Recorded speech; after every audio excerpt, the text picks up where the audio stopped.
السلام علیکم ورحمۃ اللہ وبرکاتہ۔ آج کی ہماری ویڈیو درد سے متعلق ہے۔ جسم میں کسی بھی قسم کا درد ہو یا کہیں بھی درد ہو تو درد والی جگہ پر اپنا دایاں ہاتھ رکھ کر یہ آیت مبارکہ 3 مرتبہ تلاوت فرمائیں۔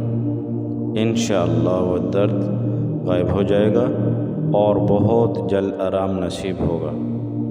وہ آیت مبارکہ یہ ہے: بسم اللہ الرحمن الرحیم وبالحق انزلناہ وبالحق نزل وما ارسلناک الا مبشرا ونذیرا۔ یہ آیت مبارکہ ہے، اس کو 3 مرتبہ پڑھنا ہے اور درد والی جگہ پر دم کر دینا ہے۔